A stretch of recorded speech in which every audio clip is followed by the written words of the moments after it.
ఇది మన జీవితానికి పనికొచ్చే చక్కని సూక్తి.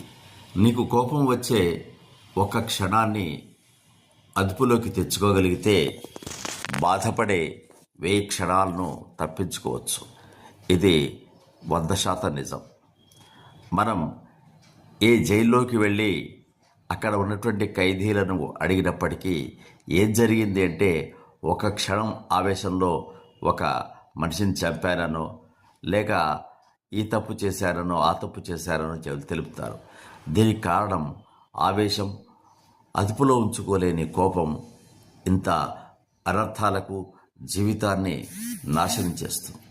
అందుకే మన పూర్వం శతకారులు చక్కగా చెప్పారు, తన కోపమే తన శత్రువు, తన శాంతమే తనకు రక్ష, దయ చుట్టంబౌ, తన సంతోషమే స్వర్గము, తన దుఃఖమే నరకమండ్రు, తథ్యము సుమతి. కాబట్టి వచ్చేటువంటి కోపాన్ని అదుపులో పెట్టుకోవడం, విచక్షణ జ్ఞానాన్ని కలిగి ఉంటే మనం ఎన్నో అనర్థాల నుండి జీవితాన్ని కాపాడుకోవచ్చు. దాన్ని సాధన ద్వారానే మనం ప్రయత్నం చేస్తూ శాంతాన్ని అలవర్చుకోవాలి. కోపం వస్తున్నప్పుడు దాన్ని ఎందుకు వస్తుంది అనేటువంటి జ్ఞానం చేత నివారించే ప్రయత్నం చేయాలి.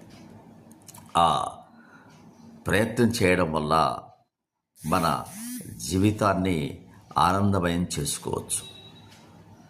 ఒక చిన్న క్షణంలో వచ్చేటువంటి ఆ కోపం బంధుత్వాలను, స్నేహాన్ని, చివరకు జీవితాన్ని కూడా కష్టాల పాలు, నష్టాల పాలు, వ్యధాభరితంగా చేస్తుంది. కాబట్టి ఆ క్షణకోపాన్ని మనం తగ్గించుకోగలిగితే, విచక్షణ జ్ఞానాన్ని చూపగలిగితే మన జీవితాలను ఆనందమయం చేసుకోవచ్చు.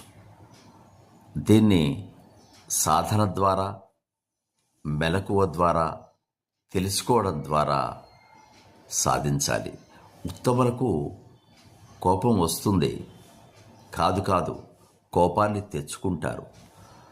రాముడు కోపాన్ని తెచ్చుకొని రావణాసురుని చంపాడే తప్ప కోపం ఆయనకు రాలేదు.